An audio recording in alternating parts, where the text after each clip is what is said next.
Hola a todos. Si te parece interesante, por favor dame un me gusta porque es gratis.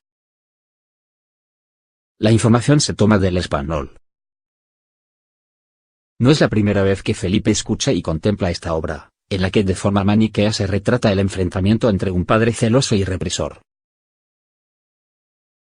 Felipe II, y un hijo enamorado y virtuoso, Carlos, según la versión de Verdi. Tal vez nuestro actual soberano, sentado en su butaca de honor acompañado por la mujer con la que se casó por amor, recordó algunos de los encontronazos con su padre que ha tenido que superar. La poca comunicación y el conflicto entre padre e hijo ha sido una constante desde que Felipe VI llegó al trono tras la abdicación de su padre en junio de 2014. En nuestra familia real no es el padre el que encierra al hijo en una habitación de un monasterio. Aunque en la historia real se trató del de Juste, Verdi habla de Saint-Just. Pero en cierto modo sí ocurre al revés cuando Felipe VI decide mandar a Juan Carlos a un despacho alejado de Zarzuela.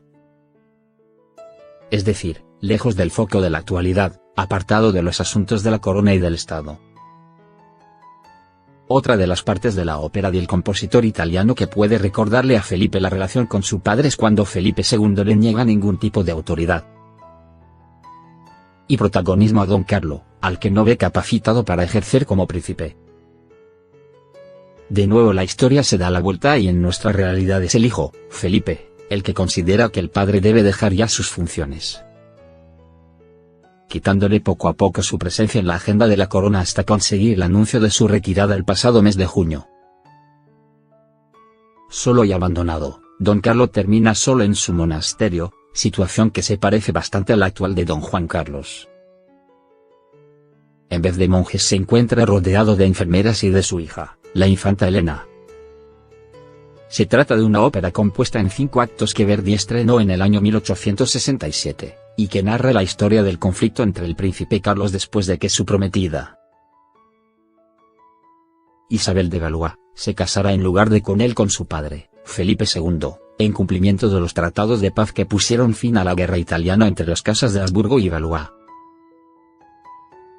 Un conflicto que trata, en realidad, de la incomunicación entre un padre y un hijo, trasunto que bien podría recordar a episodios recientes entre Juan Carlos y Felipe.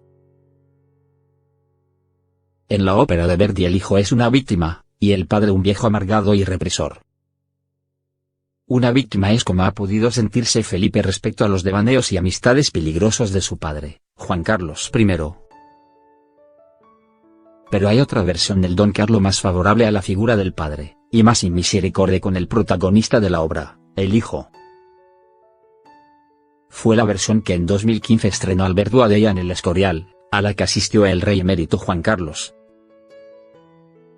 Justo un año después de la abdicación, cuando ya podía sentir el distanciamiento de su heredero.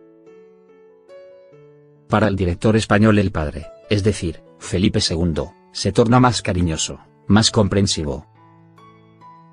Este libreto reescrito por el catalán se estrenó justo en el lugar donde están enterrados los dos protagonistas de esta ópera, en el auditorio de San Lorenzo del Escorial, el 25 de julio de 2015. Aquella noche de verano en la localidad madrileña estuvo presente, como decimos, el rey emérito.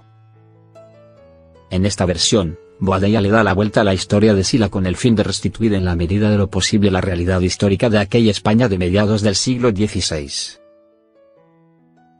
El caso es que tanto esta noche en el Teatro Real como aquella de julio de 2015 en el Escorial, Juan Carlos y Felipe han podido ver su relación reflejada, cada uno en la versión de Don Carlo más favorable con una gran diferencia. El rey emérito jamás se casaría ni en la peor de sus pesadillas con la prometida de su hijo, que en la vida real sería la reina Leticia. De eso podemos estar completamente seguros. Aunque es cierto que la historia entre el padre del rey y Leticia da para otro libreto entero. Pena que Verdi no esté para ponerle música.